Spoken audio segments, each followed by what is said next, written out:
எவ்வளவு காலமாக சோர்வின்றி தளர்வின்றி உங்கள் பிள்ளைகள் இந்த பயணத்தை தொடரும் பாருங்கள்.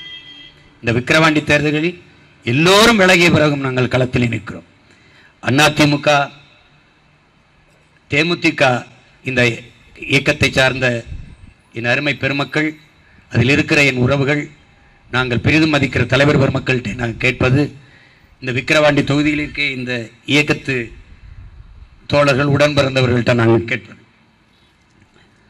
நாங்கள் கட்சி ஆரம்பிப்புக்கு முன்பு அதிமுகவை ஆதரித்து 2009 இரட்டை இலைக்கு அம்மா ஜெயலலிதாவை ஆதரித்து வேலை செய்து என் இனத்தை கொண்டிருந்த போது கொண்டிருக்கிற காங்கிரஸையும் திமுக வீழ்த்த வேண்டும் என்றார்கள். அதற்கு பிறகு 2011 நான் உங்கள் கூட்டணியை ஆதரித்து வேலை செய்தேன். அதுக்கு பிறகு 2014 பாராளுமன்ற தேர்தலில் உங்களை ஆதரித்து வேலை செய்தேன். எந்த பிரதிபலனும் எதிர்பார்க்கல. ₹1 காசு கூட நீங்க எனக்கு தரவும் இல்லை, நான் வாங்கவும் இல்லை. உண்டியல் குளிக்குத்தான் வேலை செஞ்சேன். அந்த மகன் இன்னைக்கு நிற்கிறேன். இது ஒரு சூழல். பொது எதிரி நமக்கு திமுக. அவர்களை வீழ்த்துவதற்கு இருக்கிற வாய்ப்பு, ஒரே வாய்ப்பு. அதே மாதிரி ஐயா விஜயகாந்த் அவர்கள் அம்மா ஜெயலலிதா அவர்களோடு கூட்டணி வைக்கும் போது நான் அவருடைய 45 தொகுதியில் நின்றார்கள். அவர்கள் 45 தொகுதியிலும் அவர்களை ஆதரித்து நான் வேலை செஞ்சேன். ஐயா விஜயகாந்த் அவர்களுக்கும் நான் வேலை செஞ்சேன். அவருடைய தொகுதியில் போய் நான் வேலை செஞ்சேன். கடைசி அரை மணி நேரம் தான் இருந்தது, முடிய போகுது. அந்த 10 மணி நேரம் வேகமாக ஓடி போய் அந்த கடைசி அரை மணி நேரம் நான் பேசி இறங்கினேன். அவருக்காக கடைசி அந்த கூட்டத்தை அன்னைக்கு அங்கே முடித்தோம்.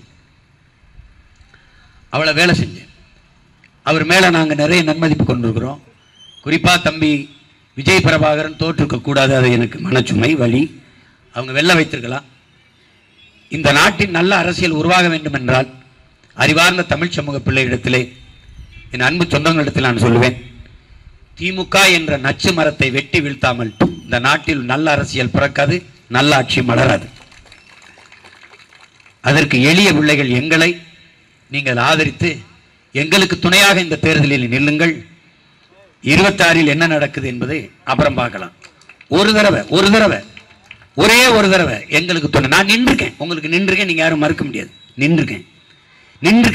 இந்த ஒரு தேர்தல், ஒரு இடைத்தேர்தல் தான். நீங்க நிக்கல. அதனால உங்கள் ஆதரவை எளிய மக்கள் எங்களுக்கு, என் அன்பு தங்கை அபிநயா பொன்னிவளவனுக்கு தந்து நீங்கள் வெற்றி பெற செய்ய வேண்டும் என்று அன்போடு வேண்டுகிறேன். புரட்சி எப்போதும் வெல்லும். உங்கள் பிள்ளைகளில் எங்களின் வெற்றி எதை சொல்லும்?